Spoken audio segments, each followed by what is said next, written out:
The best way to think about this is the going from where you're at to going to where you want to be, and overcoming this resistance and overcoming this previous lack of momentum or lack of motivation or whatever you want to call it.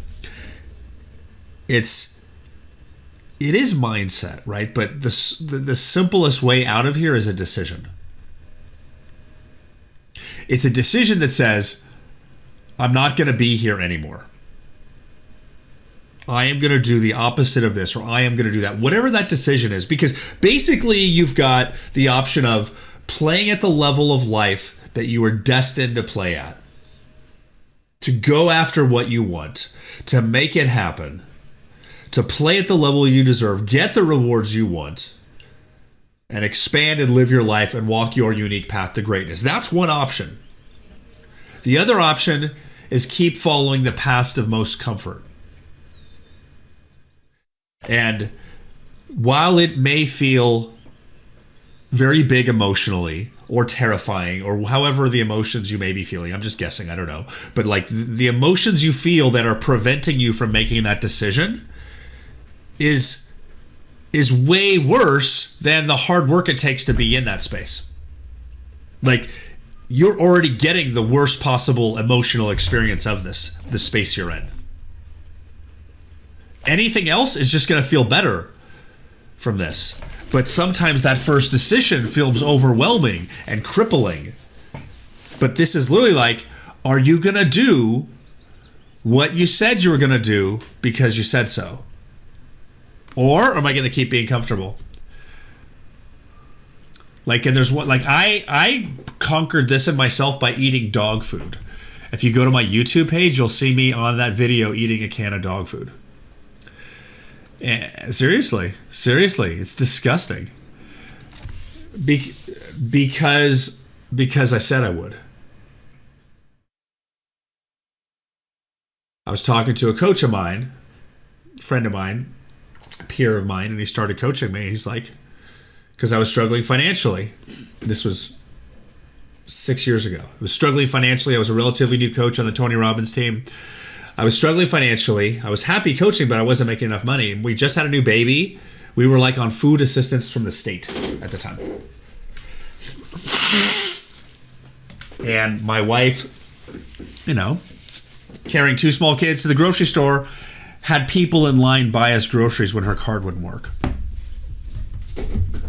So it was really challenging and very difficult. And I was in a very similar position as you are now.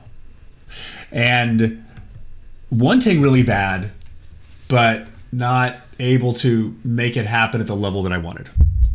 So my coach said to me, "Is like, how much money would you like to make this week?" I said, "This week I'd like to make, $2,000." Or he's like, "Would you like to make $2,000 this week?" And I said, "Yes." He's like, "Okay, well then go make $2,000 this week." And this was like Monday.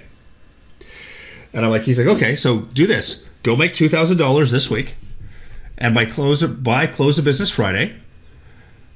And if you don't do it, you have to eat dog food." I said, "Okay." I said, "What kind of dog food? Can I get like the nice looking one and put ketchup on it?" He said, No, generic liver flavored. That's what you buy." And I'm like, "Okay, I'll do it." And he's like, "Also go post this on the Tony Robbins Coaches Team internal Facebook page, telling everybody on the entire coaching team and your leadership team that you're going to do it." And I froze. And I literally, the words couldn't come out of me. And I felt this knot in my stomach. And he goes, "Don't you want $2,000 this week?" And I said, "I absolutely want $2,000 this week." He's all, "Do it." And I'm like, ah, and words wouldn't come out. And that's when he said to me, "Your son Dash is 3 years old, right?" And I said, "Yeah." And he goes, "How would you feel if in 10 years when he's like in, junior high and after high school, when his friends ask him why he lives with grandma, he says, 'Yeah, we live with my grandma because my dad wasn't willing to eat dog food to create financial independence for us.'" And just like kicked me in the gut. And he's like, "Or do you want your son to say, 'We live this amazing life we live because my dad was willing to do anything, even eat dog food'?"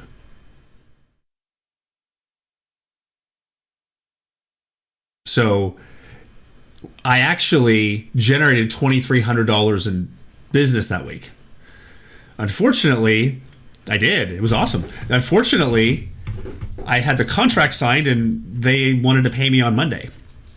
So I wasn't going to I wasn't going to lose the deal by trying to get them to pay early. I would gladly take their check on Monday.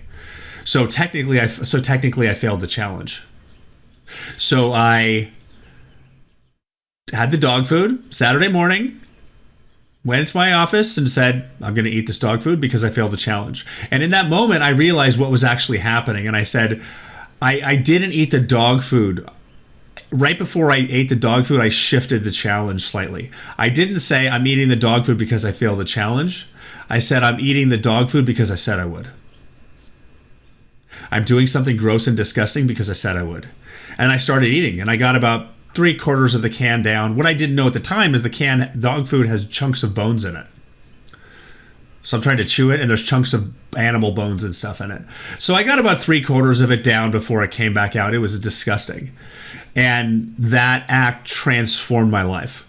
I had only worked on the Robbins coaching team for about 6 months. It was probably March of 2014. And in July 2014, when our coaching director was talking about who was leading the team for the first half of the year, I was number one coach on the team, and the highest metric was client re-enrolls. Out of 120 coaches, my less than a year on the job, I was the number one coach on the team. And over time, I challenged 3 or 4 other coaches, because being a leading coach, all the other coaches started getting coached by me. And in that process, I've coached 3 or 4 coaches of my other coaches on the team, and every time they were in that situation, they failed because they wouldn't eat the dog food. But it's not about the dog food. It's about doing what you say you're going to do. And ever since that, it's integrity. Because basically what happened is I would set a big goal, get excited, not follow through, and not punish myself for not following through, because I would just set another big goal that I wouldn't follow through on again. So in that process of eating dog food, and in that part where my stomach was twisting, was when was this moment when that part of me died. The part of me that said it was okay to set a big goal and not follow through, that part of me died. That's why I can spot it a mile away in clients who want it really bad. Well, wanting will never get. You got to make a decision to go do it.